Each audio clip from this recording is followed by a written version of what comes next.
Thank you so much for joining the Bellevue Schools Foundation's Education Connections. I'm Joy Campbell, a community engagement specialist from Overlake Medical Center and Clinics.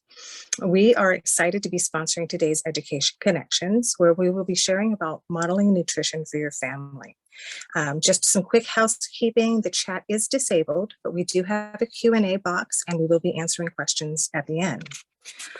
Overlake Medical Center and Clinics is a nonprofit regional healthcare system here in Bellevue, serving the Eastside community since 1960. In addition to our 349-bed hospital, we do have a growing network of primary, urgent, and specialty care clinics, where our motto is compassionate care for every life we touch. Community engagement supports Overlake's efforts to give back to the community. We're guided by a 3-year community health needs assessment that you can find on our website under community benefit. We support local organizations like the Bellevue Schools Foundation and its mission to promote the best possible learning opportunities for all students in Bellevue's public schools. Overlake also offers several health education classes and support groups. The one I'm most excited about is that we recently added mental health first aid, which teaches participants about mental health and substance abuse issues and helps them give them the skills to recognize, reach out, and provide initial support to individuals who may be developing a mental health or substance use problem. There's a class geared towards adults, and there's also a class, very importantly, geared towards supporting teens. It's a free class, and I highly encourage everyone to consider taking it as we recognize and acknowledge that there is a growing mental health crisis amongst our nation's children and teens. So without much further ado, I would like to introduce our presenter tonight, Millicent Smith, who is the supervisor of dining services at Overlake Medical Center. She's a dietitian with clinical and food services experience, and she believes that everyone's relationship with food is unique and supports patients and clients to individualize nutrition recommendations for them and their families' needs. Mel holds a Master's of Science for Nutrition from Bastyr University and has completed her dietetic internship at the University of Washington and has been a registered dietitian for 19 years. Mel's worked at Overlake for 20 years, lucky us. She started her career in dining services and then transitioned to a clinical dietitian for inpatient nutrition services and a cancer center.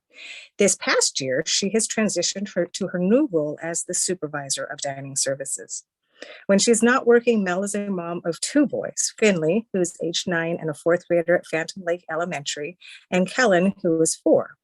While working and the boys keep her plenty busy, she does also enjoy Sounders games, staying active, cooking, gardening, and exploring essential oils. The family also welcomed a very active border collie puppy to the family last summer, and apparently that's to keep them even busier. So with that, I am so pleased to welcome Millicent Smith. Thank you. Good evening, everyone. Thank you for inviting me to talk. Thank you, Joy, for the introduction. I'm excited to be here tonight and for this opportunity to talk to everyone.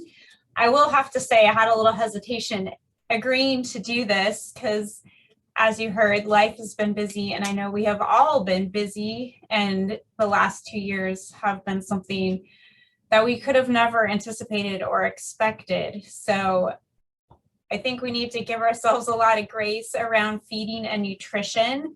And this isn't an easy topic or easy to implement.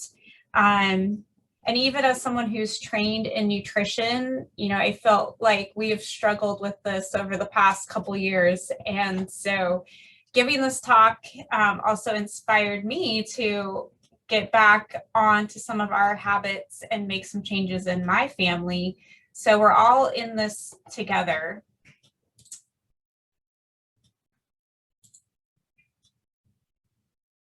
So we're going to talk about modeling nutrition for your family tonight. And I just wanted to start out by thinking about this, like, what does this mean in your family, and what values around food, feeding, and nutrition are important for your family? I think it's always important to kind of know what we're headed for or what your goals are, and to put some ideas down on paper on what's important for your family. I have some ideas that I just was throwing out there, but as as I'm talking, just think about, what resonates for you and what is important for your family. We all have kids of different ages, and so their needs are going to vary based on age and their development stages. But there's general principles that are guiding your family or values that you believe are important around nutrition. Some ideas that just came to my mind, overall, we want to raise a healthy kid. We want our kids to be healthy, and we want them to eat to support their growth and their development. We want to enjoy eating together or cooking. A really important piece is having a positive relationship with food. Healthy body image came to mind when I was thinking about modeling nutrition for our families. Really focusing on establishing regular family meals, creating family food traditions. I think, family traditions are really important. And this is an opportunity, food and nutrition is an opportunity to create some family traditions that might be unique to your family or things that you look forward to. This also is really in building a foundation of health that will carry kids into adulthood. So the values that, we work on for healthy eating and nutrition will carry with kids into their adult lives. So that seems like a lot. So where do we start? I think when I talk about feeding kids and we talk about, nutrition, we kind of need to look back and it's beyond what we're feeding them, but where do we start? So there's a principle called the division of responsibility in feeding. And this was developed by Ellen Satter, and it's called the division of responsibility. And it's dividing what the parents or caregiver are responsible for and what the child or children are responsible for. So parents are responsible for what, when, and where. And the children are responsible for how much or whether or not they decide to eat. And I like Julie Miller is a local dietitian, and she quoted, "Adult provides and the child decides." One thing when we're talking about the division of responsibility, it's a big concept and a lot of responsibility when you think about it or you read those things. They sound simple, but when you get down into the details, it gets complicated and it can be overwhelming. It definitely take a step back, and I think more important than this division of responsibility is parent or caregiver connection with your kids and your children. And if you don't have that connection, it might be difficult to really divide those responsibilities. And I think it's important for parents to also explore their own relationships with food. We're modeling our behaviors, but I think a lot of us, grew up with different food thoughts, and where we come from is different. And we may or may not want those to be the same culture that our kids grow up in. So evaluating your own relationship with food. This takes preparation, time, practice, and patience. So it's not something that you can just implement overnight. And so adapt it to work for your family. And once again, be patient with yourself. This definitely can be challenging. Like I said, it sounds simple, but it can take time to really implement and feel comfortable with making that connection to your kids. So when we're talking about the parents' feeding jobs, and we break it down into the what, when, and where. So the parents decide what foods to choose and what to prepare. So primarily, especially with younger kids, but maybe as the kids get older, they can participate as well in shopping and preparing the food. But ultimately, the parents are typically the ones choosing and preparing the foods at home. we don't necessarily always have control unless we're providing lunch for our kids about, what they might eat, especially older children when they go off to school. But we prepare and choose the foods that come into our house primarily. You want to show children by example how to behave at family mealtime, and this is geared more towards your younger kids. Be considerate of children's lack of food experience without catering to likes and dislikes. So our younger kids just don't have experience with all kinds of foods, and they're still learning and being exposed to different foods. And so they're really looking to you. But we also don't want to cater to them and create special meals just for the kids that lack experience.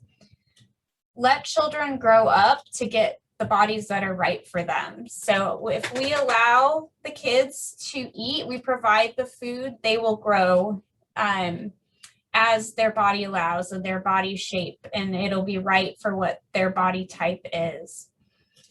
So the next parent feeding job is when. So we decide when to provide meals and snacks at home, and also trying not to let children have food or beverages between meals and snack time. So having a regular structure or meal pattern, predictable times, even though a lot of kids are busy with sports and different practices and activities, it's still really important that it's communicated to your kids.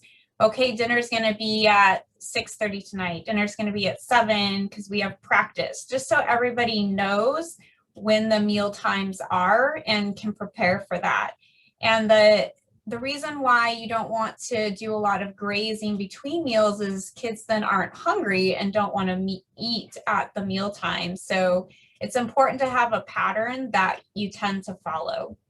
And then where. So choosing a pleasant place for your kids, for your family meals is important. I'm going to go into each of these in a little bit more detail, but I just wanted to kind of lay it out as a summary here first. So when we start talking about what, I think there's a lot to this, what we feed our kids. I think even more important than what we're feeding is that concept of the structure and providing family meals. So there's a lot of research that shows that the family meal itself, the habit of that, develops healthy eaters. It's regardless of what is served. So I think it's less about what and more about providing and having the habit of having family meals at least once a day. This doesn't have to be 3 meals a day together. Maybe during the pandemic, some of us were doing that. But now as we transition back, just having one meal together. And if you have a busy kid who's in sports and has a lot of activities, sometimes that can be breakfast. It doesn't have to be a dinner all together, especially if you have multiple kids going in multiple directions. It might be easier to do this at breakfast, but trying to aim for 1 meal per day, or just starting even with a couple days a week if you are finding that it's hard to get that done. Do what's doable for your family. But you want to choose whole foods, we call it, or foods from the earth. So least processing foods. Can you imagine them growing? And per meal, you want to offer at least 2 to 3 different foods. Not every meal has to have all food groups. Really, it averages out over a month's time. So don't get hung up on, do I have a protein, a milk, a starch? Really just try to offer 2 to 3 different foods in general. And then at between, you're just having water. So I talked about that earlier, not letting kids graze right before dinner is really going to set them and you up for more success for them to eat at the meal and potentially try new foods. You do want to make sure that you're offering at least one food that your child will eat and they're familiar with at meal and snack time. So if they decide they don't like, and I will give an example from my house, my older son really just doesn't like chicken or a lot of meat. And so I make sure to have something that I know he will eat. It might be the side dish. Like I know he will have some rice and he'll eat some salad. But he's not going to eat the chicken. Or, you know, trying to have maybe a fruit potentially that you know they will eat enough of to get the calories that they need, and maybe they don't eat the other foods, but you still present them all equally and they see you eating those foods. And eventually, and it may not even be while they're living at home, but eventually as an adult, they may eat that food because they were exposed to it. And you don't want to force kids or, you know, make them eat something that they don't want. They can leave it on their plate and say, I don't feel like eating that. Because when we go back to the child's responsibility, they get to decide if or whether or not they eat. One other thing to think about, and I will talk a little bit more about it, but if you're serving dessert, cupcakes, cookies, or candy, you know, serving it with the meal, and there's one serving for everyone there, and it's just part of the meal. It's not considered, you know, a treat or anything like that. We don't make people eat their whole meal to get the dessert. If it's offered to everyone, it's not seen as a reward. So we really don't want to reward kids with food or bribe kids with food to develop that healthy relationship with food. I'm going to go a little bit more into, I was talking about, you know, serving a food that they like. So it's kind of a fine line, and people think, well, you said don't cater to their likes, but serving at least one food your child likes at all meals and snacks isn't catering. It's honoring their need for time to learn to like new foods. So just think about that when kids are refusing to eat, but making sure that there's one food there that they like. I threw in a couple pictures. So these are, I took these on National Nutrition Day. I was going to post them and I never did, but these are lunches that I made for my kids. I like these lunchboxes that have the different compartments, and believe it or not, the younger ones is the bigger lunchbox, and my older one likes the smaller lunchbox. That's just been his. But this is just an example of just trying to offer a variety of foods. Maybe not everything got eaten, but I just wanted to provide, I try to provide a lot of different color and a little bit of protein. So their sandwiches have sun butter in them, sun butter and jelly, just because for allergy purposes, I haven't been doing peanut butter lately. But yeah, just trying to offer the different colors. And I do focus on trying to have about 2/3 of foods coming from plants and potentially 1/3 from animals. However, these meals tend to be, you know, all plant-based foods. But when you're thinking about planning healthy meals for your family, and when I was working a lot with cancer patients, and cancer prevention, I talk a lot about focusing on plant foods and making about 2/3 of your plate from plants and 1/3 from animal products. And also those plants need to be just a variety of colors. So you get different nutrients from different colors of foods. I also I put in a few recipes, and I believe the slides will be shared or sent out. So you don't have to, you know, try to jot these down or anything.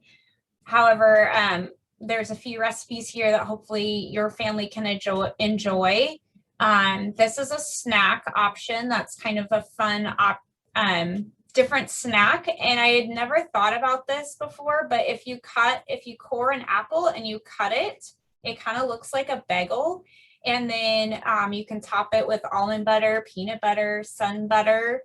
And you may just leave it at that, but you can slice up bananas, sprinkle a little cinnamon and a little cocoa powder on it. If you want to add some different flavors, you can even sprinkle some coconut on it.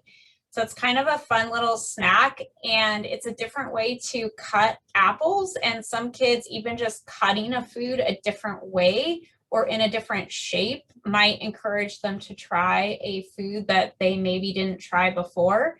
So, and even for a pickier eater, I probably wouldn't add a bunch of the different toppings. You could always have it on the side and let them add the different toppings. Maybe you just start with apples and peanut butter, or apples and almond butter, and then have everything on the side and let them add what they want. Sometimes them getting kids involved actually will get them to try different foods. Another quick and easy recipe that we like at our house is called Deconstructed Pot Stickers. And this is from a website I like called Super Healthy Kids. And this is a really simple recipe. You just use 1 pound of ground pork, or you can do ground chicken. I haven't tested it with tofu, but you probably could do it with tofu as well. And then you buy the bag of coleslaw, the shredded lettuce and cabbage, and green onion and fresh ginger. And it all just goes in the pan, cook up the meat, and then you can serve it. I actually often just serve it, cook rice in the rice cooker and serve it with rice, or you can do rice noodles and mix the noodles in however you like. But it's very simple. My kids like it. Even my no chicken son will eat this texture. He tends to have some texture issues, or not issues, but prefers certain textures. And I find he won't eat certain foods if he doesn't like the texture, or if something is too sticky. So, playing with different textures, like I said, or cutting foods differently can encourage kids to try different things. But this is very simple and easy and quick to pull together on a weeknight when you're busy. And I was going to give you a tip for fresh ginger. So I will buy the ginger root, and I wrap it in foil and then put it in a Ziploc baggie and keep it in the freezer. And that way it doesn't go bad, and it lasts a long time in the freezer. And then I don't peel it. I have a microplane, and I just grate the ginger with the peel and all right into the dish with it being frozen. So a really nice tool for using ginger root is getting a fine microplane that you can grate your ginger with. You can also buy pre-grated ginger, I believe, in the freezer at Trader Joe's. I think they have garlic and ginger, so that can be good to get them both. And I will throw garlic in with this recipe as well. Another quick and easy, if you're getting my theme, quick and easy recipes. This one goes in the crock pot. And you just throw it in there, turn the crock pot on.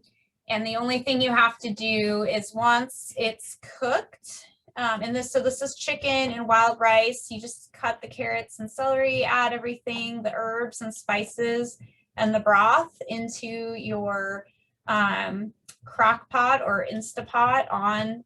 And I have done this on in the Instapot under the pressure cooker. So it just depends on how much time you have or how you want to cook it. And cook it on low for 4 hours, and then you shred the chicken breast and add it back into the soup. So quick and easy recipe, and you usually have leftovers, which is nice. All right, so I'm transitioning into, remember we were going through the what and the when, and the where, the division of responsibility for the caregivers. So the when is the structure. So having regular meals and snacks, and this really builds trust, helps with the connection with the kids. They can trust that they know when the next meal is coming. And just having that structure is important for healthy meal and food, or healthy nutrition and food habits. And so offering 3 meals per day, and then 1 to 3 snacks per day. And you want to allow at least an hour and a half between meals and snacks so that children and adults, that we feel hunger, that we allow ourselves to experience that feeling of hunger. You really don't want to go more than 3 hours, typically with kids, especially growing and active kids. More than 3 hours, you're probably going to be dealing with hangry or meltdowns because people are hungry. And it's interesting. I mean, I know we've all been there, but you can definitely tell. And they don't always, kids don't always identify that they're hungry. And so that's why having this regular structure really helps them to become more aware of hunger and fullness cues. And when they get overly hungry, they may not realize that that is what's going on. And so I think we've all been there where we like, okay, we just need to eat, and then everything kind of calms down. So just being mindful that we're not letting our kids go over that 3 hour mark. And as they get older, that can go a little bit more, but I would say for most kids, they need something at least every 3 hours. Where, so really focusing on the most important thing is that you're eating together, ideally at a table and seated. Well, seated for sure. I think a table is ideal, and people are going to be able to sit in a more appropriate posture for eating. Especially for kids that are shorter, a chair where they can have their feet flat and at 90 degrees. If you have a kid who just can't sit still at the table, like just up and down and moving all over the place, this is something to try. I know we have a high chair where you can adjust the footrest to different heights, because you really want to try and get their knees and their legs at a 90-degree angle and them at the appropriate height for eating. And it's nice to have those chairs that are fit more for kids. So if you can even get like a box or like a big book to put under their feet and try that if they're very fidgety or moving a lot during mealtime. It's something to consider and try. One thing very important, we all have screens. It seems like it's everywhere. It's really hard to avoid, but really trying, when you do that meal per day with your family, turn off the TV, don't allow cell phones at the dinner table. The other thing that I picked up when I was listening to another dietitian talk about kids is no tasks during dinner. So we don't want to make mealtime stressful or make our kids feel uncomfortable. So don't incorporate any tasks into dinner. Trying to think of an example.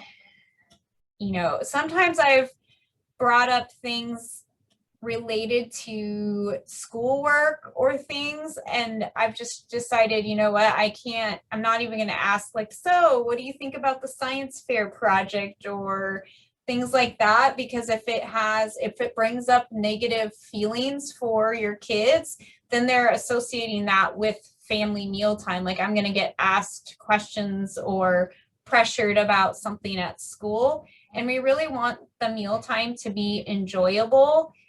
So even if your kids decide, because it's up to them if they're going to eat or not, but if they decide they're not going to eat, still have them join the family for at least 5 to 15 minutes, kind of based on age. The younger kids, the shorter amount of time, and as they get older, a longer amount of time, just to encourage that family mealtime and that structure and that habit. All right, so transitioning a little bit more to the children's eating jobs. So how much? So they'll eat the amount that they need. Really, especially kids, younger kids, they are really in tune with their hunger and fullness cues, much better sometimes than us as adults. And as long as they are doing that, they will grow predictably in a way that's right for them and their body. they also, the children, whether or not they eat, and they'll learn to eat the foods that the parents eat. We're modeling, as the title of the presentation is modeling, nutrition for your family. So the kids will learn to eat different foods, and they learn to behave at mealtime. I think that's more geared to the younger children, but as long as kids and families are having these family meals, they're establishing and thinking about picking up habits as they go into adulthood. And like I mentioned, they may not eat foods for now as a kid, but someday, maybe in their 20s or 30s, they'll try a food because they were exposed to it and they know what it is and they saw you eat it when they were younger. Another thing to think about is how you talk about food, or how we talk about food in general. Like I said, I know a lot of people think, okay, it's more important like what I'm feeding my kids, but we also, I think even more important than what we're feeding is how we talk about food in our families and how we talk about the types of foods that we eat. So I really enjoy thinking about this in a different way. So rethinking how we talk about food.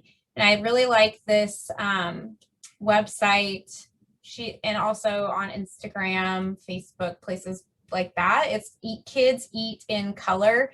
And she has great tips for getting your kids to eat different foods, and talks a lot about how we talk about food. So calling foods by their name and more what they do for us. So her example is, instead of saying apples are good for you, saying red food gives you a strong heart. So we're talking about what the food does in our body. Also, say things like carbohydrates or breads, like brown foods give us energy to run and play. And as the kids get older, you kind of give them more details or more science behind it, but keep it simple for younger kids. Orange foods help you see in the dark. So giving them, not what we're trying to get away from is labeling foods healthy and unhealthy, good or bad. So a food, using neutral language, regardless if it's a vegetable or if it's a cookie. So a cookie is a cookie, a carrot is a carrot. We don't need to label them otherwise. So just calling foods what they are, and not labeling them as treats or, candy as poison is the example here. So we're just calling it candy, and it's used the same as any other food in the conversation. And I talked about, as a parent and as your role in the division of responsibility for feeding, evaluating your relationship with eating and feeding is important to make those connections to your kids and be able to be present at mealtime.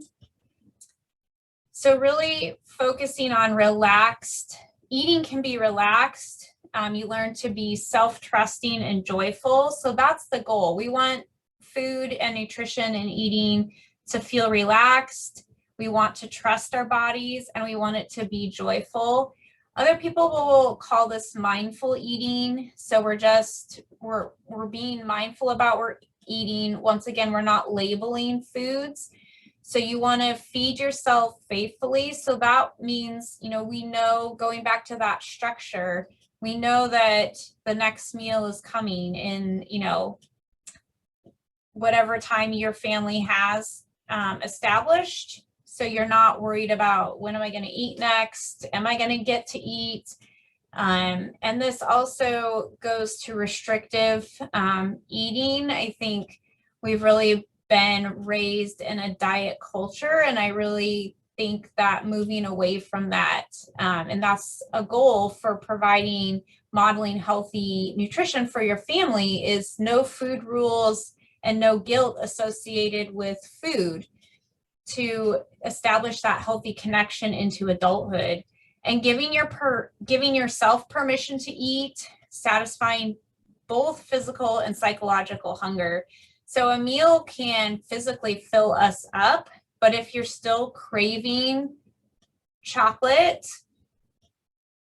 this mindful eating says you should fulfill that psychological hunger as well. And if we're listening to our bodies and being present at mealtime, we will learn to eat just what our bodies need and not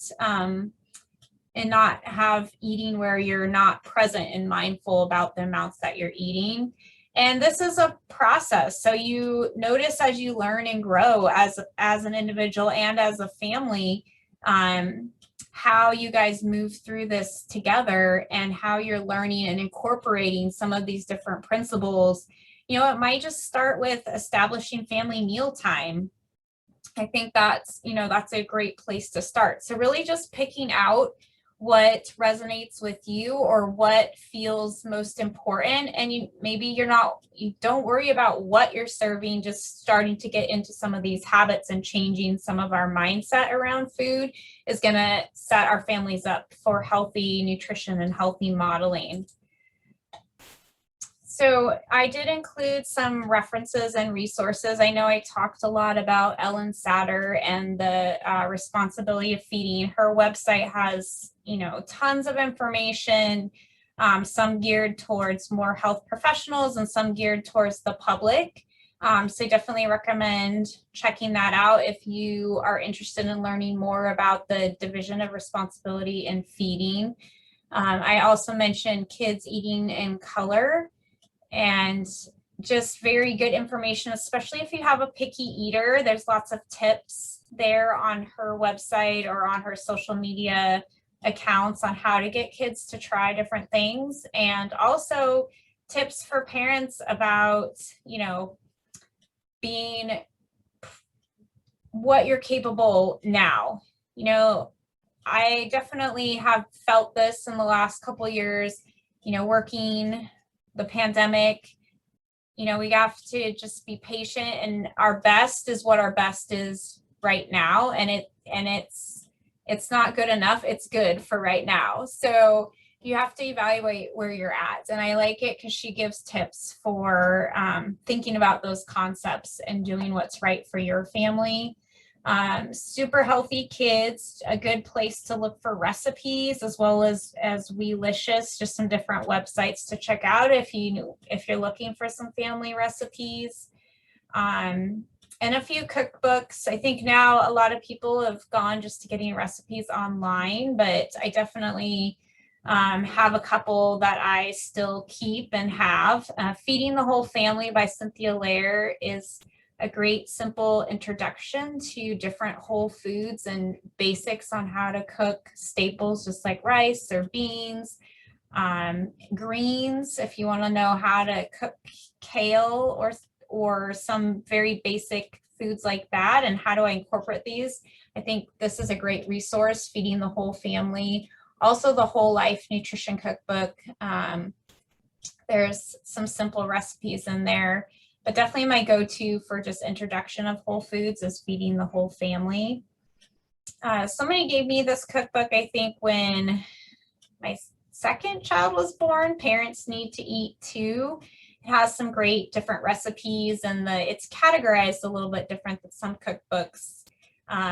So like for big batch cooking is one section, the crock pot is one section. So it's more on the style of cooking than maybe by like appetizer, those types of things, which I kind of found useful. And then Ellen Satter does have some books as well that you might want to check out. You can read about her books on her website, but The Secrets of Feeding a Healthy Family would be one that might be useful to families that are working on some of these things that I talked about today. So just want to thank everyone, and I definitely will answer some questions if there's anything that has been coming up in the chat. Thanks, Mel. That was amazing. And I personally learned so much. I don't have kids yet, but I even learned a lot about all the things that I want to do with my own eating habits. It is time for Q&A. If you are able to go ahead and answer or ask questions, We don't have any at the moment, but definitely here to give you the time to ask Mel while you have her. So please go ahead and write in the chat or in the Q&A and we'll get those answered. And if you do have other questions that you want to ask Mel further, after our webinar, you can still email at info@bsfdn.org and we can get those to Mel and get you your answers as well.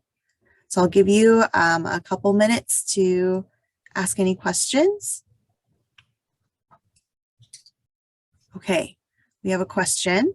It says, do you limit dessert during the week, like sweet desserts only on the weekend? So it definitely goes back to, the parent offering. So we provide the foods, and I think you want to be careful with limiting. Obviously we can choose when and when not to bring those into our house. And sometimes, like during the holidays, you just have that more often, and it can just be part of the meal at that time. But also, as the parent or caregiver, we have that as our role to say, we had cookies earlier today, and we can have more tomorrow, or we can have more this weekend. So really, you're kind of determining how often to provide those foods, but just being careful that we're not using them as like a reward. For like eating your whole meal, you get a cookie. Obviously, when you want to, sugar is not have a lot sugar. So cookies and candy aren't going to have a lot of vitamins and minerals in them to support growth and development. So you want to put the focus on more of the nutrient dense foods. So, I think maybe not every day, but I know in my house, some weeks, I think that cookies and ice cream or candy might happen more often than others. So it's really just trying to limit what you bring into your household. And trust me, as they get older, they see you sneaking chocolate. They're like, wait, you smell like chocolate. So, offering it to the whole family so it doesn't feel like one person is getting it and another person isn't. And if they're really developing those hunger cues, and they'll be satisfied with one cookie. And then if they eat their cookie and they say, oh, I'm still hungry, the response can be something like, that's all we have for today. I have more blueberries if you're still hungry, or, offer one of the foods that that they'll eat that you have more of. So it's okay to only offer a set portion of those foods and offer seconds of, more nutrient dense foods. There's a follow-up question too, since we're talking about sweets and eating healthier. How do you suggest fixing past bad habits? For example, this family has a tween and they eat pretty healthy, but they're wanting more sweets, and we manage a lot of food allergies and may have overcompensated with safe treats to not feel left out. I think it's hard to kind of transition, but a gradual process, and just talking about, especially with older kids, talking about, you want to be careful with, like I said, labeling good or bad foods or healthy and unhealthy. However, like the examples that were in that slide about how we talk about foods. And if you go onto the Kids Eat in Color website, it actually has it broken down by age, some examples. So for your tweens or older kids, instead of, just saying red foods give you a strong heart, you might go into a little bit, more detail about what the heart does, or how that helps with maybe if they play a sport or if they exercise, just providing more details into what the foods do. But again, you can also look at just family style when you offer meals, just having it all at the table so everybody gets the same thing, which can be hard when you have allergies in the family. but and not trying to substitute for one or for the other, it just putting it on the table. So I think it's going to be a gradual process, but making sure that you're offering a food that they can fill up on, that that they'll eat, and then trying to decrease the portion or the amount of sugary foods, but just being careful not to kind of label the foods as much, but just talking about the foods giving you energy. And this food, you're going to have energy longer because it has fiber or it has more complex carbohydrates, versus this food, our energy will run out faster. So talking kind of about the energy and how the foods work in the body, especially as kids get older, might be helpful. But like I said, it's a process and something that might take time, and just be gradual with it. Awesome. There's a question about, I'm going to combine this a little bit. There's a question about calories, if there's any guidance on calories, for example, for sugary foods or high calorie meals, and how you might handle that. And also, I'm going to combine that with how you might feel that ties with vitamins and supplements and the benefits of those. So I think if we're really focusing on, if kids have been raised, allowed to eat what they want and when they don't, so calories really should be self-regulation. And calorie counting, so confession, like, I'm a dietitian, I hate counting calories. I've tried it, I can't do it. It's really hard for me. And so I prefer just to think more about the plate. And so you want to make half of the plate non-starchy vegetables. So it could be anything. It could be salad, it could be raw vegetables, it could be cooked vegetables, but really you're just trying to make about half of the plate non-starchy vegetables, a quarter of the plate from protein. That could be, chicken, it could be fish, it could be beans, tofu, but a quarter protein, and then a quarter carbohydrate or starch. So that's one way to balance the plate without having to count calories. So I think if we go back to counting calories, we get in this cycle of, oh, I'm bad because I ate more calories than I should. And so tomorrow I don't get to eat because I ate too much, and it's not sustainable, and it puts us in this cycle that's hard to break. It's almost a restrictive overeating cycle, and that's what we're trying to prevent. So just trying to treat, like fast food, I'm going to be honest, like, we eat cheeseburgers in our house. Like, that's one of our, things that happens maybe on Friday night, is we do get takeout. Just treat it like any other meal and let them eat, what they eat. And, a lot of times half of it ends up in the refrigerator and they eat it the next day.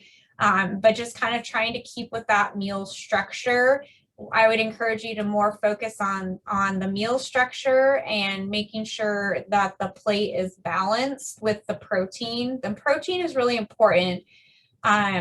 This is really hard, especially with my son, who doesn't really eat a lot of meat, is trying to get the protein. You really don't want to eat carbohydrates just by themselves, because you want that protein to help stay satisfied longer. So I think with high calorie meals, making sure that you have protein present and you also have some non-starchy vegetables is part of the parent role. Did I hit all the parts of that question? I can't remember. Yeah, for the calories, yes, definitely. I guess I'll combine this question. So this parent was talking about vitamins and supplements for kids, and also if like protein bars and shakes are good for teens and tweens. Yeah. I'll start with the protein bars and shakes. I definitely think, especially for on the go, sports, maybe a snack before practice because they're at school and they maybe didn't come home before practice. I think protein bars can be a good option for snacks. I would just encourage, be careful with, personally, my philosophy, I'm not a big proponent of artificial sweeteners. So looking for protein bars that don't have artificial sweeteners on them, but are, it's whole food ingredients. So I like Zing bars is one that is more of a whole food based bar. The Kind bars that are nuts, if you can send nuts, or if you don't have any allergies in your family, those are a little less processed, but looking for some that have protein but are balanced as well, because some of those high protein bars are really high in protein and they have artificial sweeteners, and they don't overall have a lot of calories, but they just have the protein. But for kids that are growing and active, that it's good to have a good balance of that. So I definitely think that's a good tool. Or if they prefer to drink, I think smoothies, ideally, if you can do a smoothie and add your own fruit and yogurt, that's going to be the best. But I know if they're at school and you want to send something with them, just looking for a shake with more natural ingredients. They do make like the Orgain brand. I think you can get at Costco for on the go. That would be an option. Or even just like 100% fruit juice with a protein containing snack, like, a cheese stick or something is going to give them some protein, and maybe they have an apple or a banana, something that's easy to travel with. So yes, I think those types of things are useful.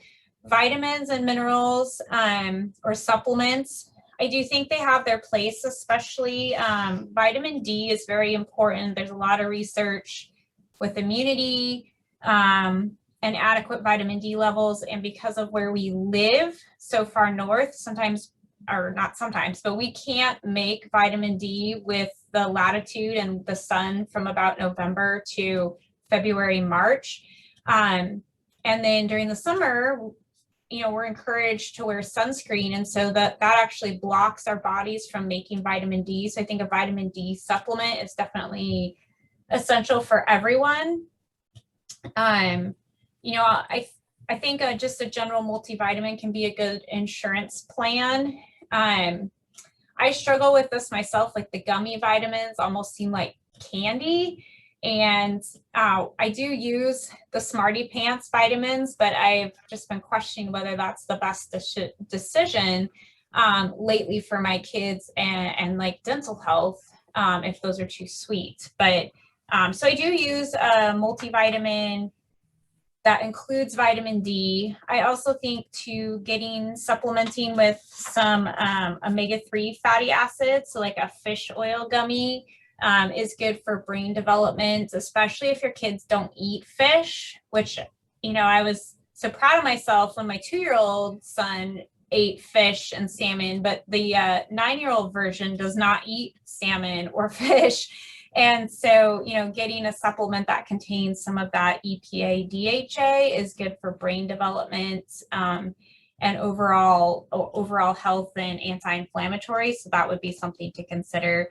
I definitely think with supplements, it's good to talk with your pediatrician or primary care provider just to make sure that, they're aware what you're supplementing with and if they have any recommendations.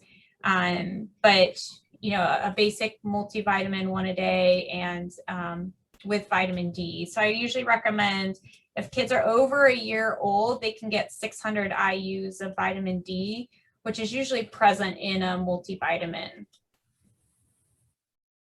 I think we still have a lot of questions open, but we will, I'll have one more question and then we'll have to give you the rest of the questions to ask and answer, Mel, and then we can get those answers to everybody. The final question we have for tonight is if there's any recommendations on brands or foods to look for when they're grocery shopping. That's a big one. It's tricky. So I think all foods fit, right? And I think you have to look at your time constraints. So like I know I've been there. I have a drawer full of produce and I'm like, well, I had good intentions, right? But it just went bad. Like it's a week or two later and it's not looking so hot. So, I think frozen foods are an option for vegetables, because if I have frozen broccoli in the freezer, it's there, it doesn't go bad. I have it, and they actually freeze food when it's very fresh. So it doesn't travel all those miles. I definitely do encourage, if able, organic for the Dirty Dozen. I didn't include the link in my slides, but the Environmental Working Group publishes a study of the top 12 foods that are highest in pesticides. And for those, definitely, trying to get those organic if you can. However, the research really supports that eating fruits and vegetables is better overall. Like if it's better to eat them than not to eat them. So even if they're not organic, you're still getting benefits from that. So I think it's really just what's present. Like sometimes I'm at the store and I'm going to get what's there, and I wouldn't stress about brands or, what you're purchasing. I think too, what's convenient for families, like I buy some of my stuff online from Thrive Market, because I can order it online and it comes to my house. I also use like a fruit CSA. There's different choices. I use Collins Farm for fruits, and then Full Circle does vegetables. So it kind of helps with the shopping. You're not having to get everything if you're having some of that delivered. Smith Brothers Farms has milk and yogurt and many other things now that you can get. So I think we have a lot of options as far as how and methods of getting our food. So I guess I don't have specific brands in general. I think just making what works for your family, and it, if frozen works better, if having some canned food works better, there's still the nutritional value is not that different in those foods. So I wouldn't worry about that if it doesn't have to be fresh. Awesome. Thank you so much, everybody, for your wonderful questions. Again, I will get all these questions over to Mel, and we can get those questions answered for you and sent over when we do the follow-up email, which I will explain. So Mel, if you want to show the last two slides, that'd be awesome, and we'll wrap up for tonight. So everybody, thank you so much again for joining us. This is actually our last Education Connections for this series for this school year, but we will be back again in the fall. So if you have any topics that you would like to specifically see, please let us know. You can email me at info@bsfdn.org. And just so you know, this presentation will be recorded and sent over to all of you who have attended tonight, and with the resources and the PowerPoint as well, hopefully by the end of this week. And it will also be up on our website at bellevueschoolsfoundation.org/education connections. And this webinar was wonderfully sponsored by Overlake Medical Center. So we're so thankful that we have this partnership. And finally, we hope you'll join us for Spring for Schools on May 13th. That is our biggest fundraiser of the year. It's a luncheon at the Hyatt Regency in Bellevue, and we hope that you can join us. Registration is open now, so we'd love to see you there. And you can find out more about Bellevue Schools Foundation and come to our showcase and see our wonderful presentation and movie that we're going to be having at the Hyatt. And if you are enjoying these Education Connections, please let us know again. And we hope that you will join us in the fall. And again, thank you so much for joining us, and for Overlake Medical Center for being our sponsor tonight. Mel, thank you so much. We hope that you enjoyed this experience with us as well. But everybody, have a great night, and we will see you soon. Thank you, everyone.